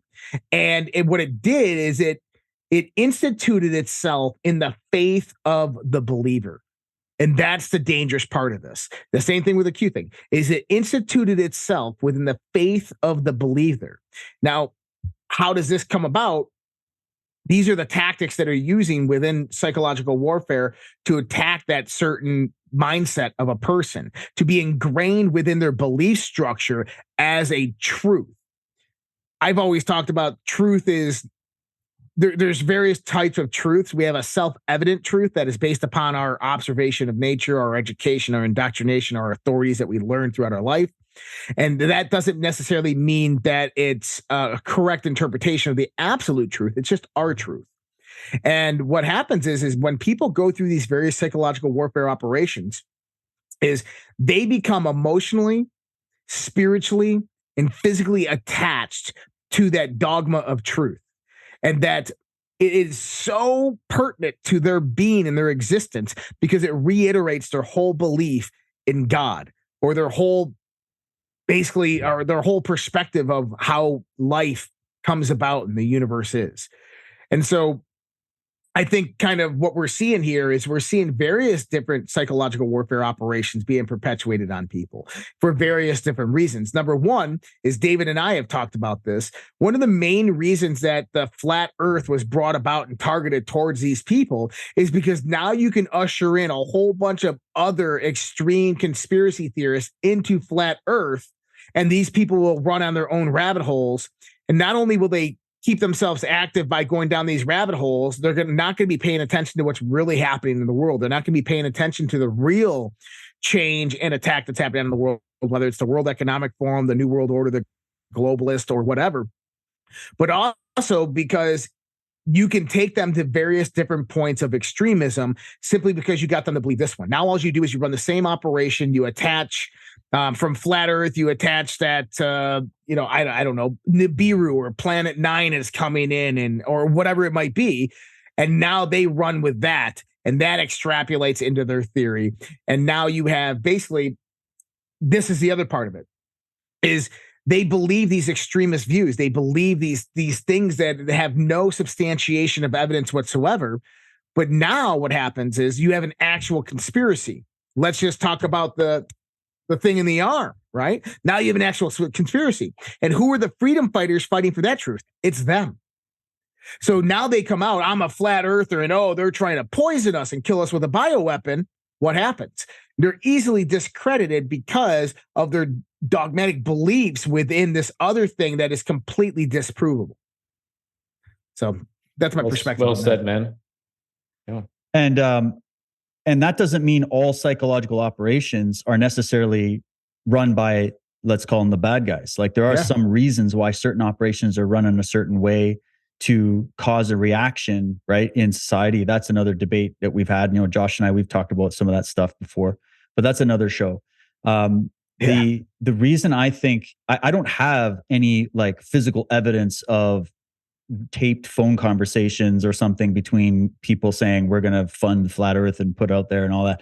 I just see the signs of the people that believe it. And when I started getting into the whole cult thing, I started to do a lot of research into the blueprint of how psychological warfare works within cults and how they get normal people to become very extreme in their thinking in a very short period of time. And it's quite the elaborate methodology, but don't forget, your government knows this inside and out. No matter where you live in the world, they've spent decades and billions of dollars into operations and projects as to how to appeal to you on an individual level and guide you against your other natural will, or to be able to create narratives that appeal to what Edward Bernays has called the public mind. And so this is where I go, how do you guys know? Because they're going to say, we're the ones under mind control. But I would say, how do you know you're not under mind control? How do you know that? Like, how do you know that what you've been told isn't more oriented towards an emotionally charged argument versus a logically charged argument, right? Mm-hmm. And I saw this when I watched, the same dynamic is at play when you watched that documentary by Matt Walsh, What is a Woman? When he's trying to go to professors in universities about the gender thing and the, how do we even define what a woman is in this world where, everything is social constructs and moral relativism. And he's trying to question them. And they have the same kind of arguments, and they sound scientific. They sound like they know what they're talking about. Sounds legitimate. But you really start to see the brilliance of how Matt Walsh approached those interviews was he didn't combatively come at anybody or debate anybody about those points. He just asked questions that allowed them to fill it in and demonstrate that a lot of what we're dealing with here is not reality or science or a quest for the truth or helping this. There's an emotional, religious-like belief system around the idea. And there's many ways to test for that. So my question is this a natural thing that happens as many humans are trying to avoid reality, evade themselves, create false mysteria constructs to escape into? Is this just escapism on steroids? Or is this a planned psychological attack? Well, I think it's the latter. I think it's both, okay? I think the latter feeds the former. And if you have created this online world that's very new to the human species. Like I lived in a time, you guys too, we grew up in a time where there was no internet. All right. I'm going to sound like an old fart now. I was in the days where there was no internet. And now we have the internet. And as it's grown into social media, and we've seen what social media has become, which is basically just a bunch of different cages that are all censored and monitored and patrolled and surveilled. And they're getting data off of the human race. And we're actually giving our free labor to these multinational corporations and these investment firms and these elitists to fill in the gaps of knowledge that they have about us. So we're giving them all the insight into how we think, what turns us on, what turns us off, what pisses us off, what polarizes us, simply by having our conversations on the internet. They've got AI algorithms pulling that information into these big centers. They have analysts studying it, and they're crafting political narratives, media narratives, and psychological operations off of that data that we are willingly giving them. Okay? That's the reality. In that world, what's Occam's razor now in this situation? Is it more likely that a bunch of random guys made some observations that challenged all of the brilliant thinkers for thousands of years in their observations? Or is it more likely that we're dealing with psychological warfare? And I think that in the end, the way that this came in, now keep in mind, when I said 2014, that's when I noticed it went viral on the internet, and people that I knew started asking me these questions, and even fellow researchers of mine fell into that rabbit hole and never came back. People like Santos Bonacci and all these other guys who I used to wear, I was like, whoa, what happened? And not only did their belief system change, their attitude changed, their whole approach changed. And I went, okay, I just don't like the way you're going about this, so I'm out. And that freaked me out a little bit. And I realized there's something here that appeals to, like Josh was saying, it appeals to the religious mind. And when I first asked Michael about this, I wish I found the write-up that he did. He did a write-up on Flat Earth from a psychological perspective years ago. I still got to find it. But his argument was from a psychological perspective about the quest for meaning and how this is just how it feeds in. And it feeds an emotional, there's sort of like an emotional vacuum and a feeling of insignificance that needs to be filled. And that's how they craft psychological operations. That's how they get everybody at the Super Bowl or the halftime show or the Olympic Games show to tune in and respond to those symbols and those emotional cues, because they're training you to think a certain way and react a certain way.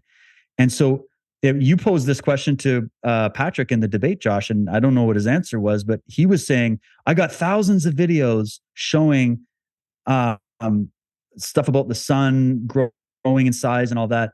And I said, and you said to me, but Patrick, and you believe we live in an age of psychological warfare. So how do you know that those videos aren't crafted by people who are perpetuating that psychological operation? And I think he was just like, oh, like, I don't know if we he's like, well, you're right. You're right. You're right. And I said, well, why don't you go do the experiments yourself? He goes, well, I guess I'll have to. Right. And so then that's where you go, okay, we can't go anywhere. But that's where I say, everybody's, they're telling me, like, even that flat earth expert we were debating on Twitter, he brought up Eric Dubé like every second tweet. You have to go read Eric Dubé. You have to go read Eric Dubé. And I'm like, okay, but I've listened to him and I've listened to people take away, refute his theories. Why do we keep bringing up this guy? Because he was the first guy. And I'll tell you this, I have my suspicion, without evidence, but I have my suspicion that someone like an Eric Dubé is a personality that's chosen and created and paid to bring this narrative into our space where everybody's got an open mind and everybody already knows there's real, legitimate lies and conspiracies afoot. Mm-hmm. And so you bring in the motherload of conspiracy that can take everybody into that and actually create division. But it's not even just about that.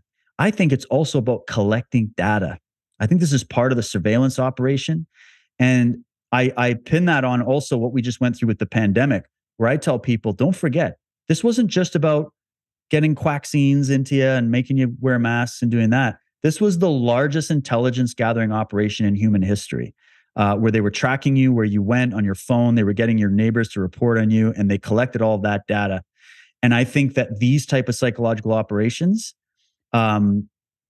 that's what it's for ultimately at the top, is to collect data on how people respond, to measure the psyche, to see how well people craft their own arguments that are based on the fallacy that they were fed. And then they can draw it out and it creates a whole industry. And again, it's ultimately about a distraction from the real conspiracy, which is the conspiracy to control land, wealth, and resources. And the final comment I'll say is to the people that say, well, that's why they're covering up the flat earth, because they're trying to hide the hidden resources from us on the outer rim of after the ice wall. And I'm like, well, but why does it have to be that? Why wouldn't we also take in the secret space program as a reason why there's been some lying and chicanery regarding NASA and some of these cover-ups, and that the real resources and the real land that's being hidden from the human race is what's off planet, right? They don't want you to know that. So that could be same data, similar conclusion, but I'm not in a realm where it's flat earth. So when I basically give them their same argument back and they come back with a bunch of all caps, I'm like, okay, so we're not open-minded. We're not free thinking here. This is a religious belief system that was installed, I think, by way of a psychological warfare operation. I agree. Go ahead and drop that mic, Dave. Drop the what? The mic. Oh, drop the mic. Okay. And again, I've heard guys say, I've spoken to people that work in intelligence. Okay. And I got in touch with some of these guys during the convoy in Canada because they were 100% against what the government was doing. And they were trying to help expose it. And you start asking them questions about this kind of stuff, and they would tell you behind the scenes, oh yeah, this whole movement was financed by, DARPA, by the CIA as a way of getting online. I'm like, well, what evidence do we have? And they're like, well, we can't really share that, And so that's why I have secondhand information. I don't know, but I also look at the signs around me, and whether it was planned by the government or whatever to divide a community and track and trace us in this way, or whether it's a further indication of psychological regression that humanity is going through. This was another one of Michael's arguments, is that this is about regressing and flattening your consciousness to bring you back to a medieval form of thinking. Because think about it, if they're trying to recreate feudalism 2.0, and we're dealing with all these dark chivalric orders that I'm exposing in Cult of the Medics that are military mind people, then it makes sense that they would want to bring a Stone Age, a medieval age of ideology back into the mix as well to help program the consciousness in that way. So there's just indications and hints, but I just look at the track record of other proven psyops, and I say, this has the same fingerprints all over it. And in closing, to your point that you're talking about there with this is DARPA or CIA or intelligence agency controlled. See, here's the thing. Nowadays, you don't need funding. This is the beauty of what I think happened. And it goes to what you were just saying. is I think that there was a test on social media to basically try to see if you can manipulate a certain group of people into believing a completely radical ideology and get them aligned with it and see how well it grows over periods of time. And I've talked about this to extent that the way the social media platforms are built, Facebook, Instagram, Twitter, YouTube, all of this, they all utilize the same marketing background. The way these marketing products work is they go out there and they create what's called an egg about you. And this collects all the data of what you're doing, how many times you're clicking, what you're clicking on, what you're scrolling past, what you're reading, what you're not reading. Not only that, is it collects your phone data, where your phone is in your body. Is it in your back pocket, your front pocket? How many times are you picking it up? When you're looking at it, what type of days you're looking at it, where you're traveling to, all the places you're going, where your fingers touching. Are you touching the top of the screen, the bottom of the screen, the middle of the screen? Are you playing games? It's taking in all of this data and it builds a psychological profile based upon you. And what they do is they put certain information in your peripheral and in front of your eyes. So when you're going through and scrolling, what they'll do is they'll run certain algorithmic test functions on you. And they'll say, okay, well, this person seems to be more towards monster trucks. So they'll put a peripheral of a monster truck rally coming up and see if you click on that. And then they'll start putting little cues in your feed until eventually, when this is built up inside you subliminally, they have buy monster truck rally tickets right now, and you click and you go to the call to action. And I think that this is what they did early on in 2013, 2014 as a psychological warfare operation to target Christian ideology towards more fundamentalism, to basically see if they would believe something as absurd as flat earth. And all they had to do was set the seeds, and then these people would take the bait and just move it forth. And now we're in 2023. And it's a multi-million-dollar industry, the flat earth community right now. And so, you look at that, and then all of a sudden you have the Q thing. Then you have all these other warfare operations that come out after this. And I think that the internet has 100% been weaponized against people, specifically within social media. That's really well put. Yeah. I really wanted to create this episode just to kind of have a flag in the ground or a signpost for weary travelers to just let them know that there is, another way, another direction, that, things might not be all as they seem, and that, not all conspiracies are true and not all science is bunk, which I think is a couple of categories which I'm seeing be proliferated. And this was everything which I wanted it to be. So I want to thank you both for that, for sure.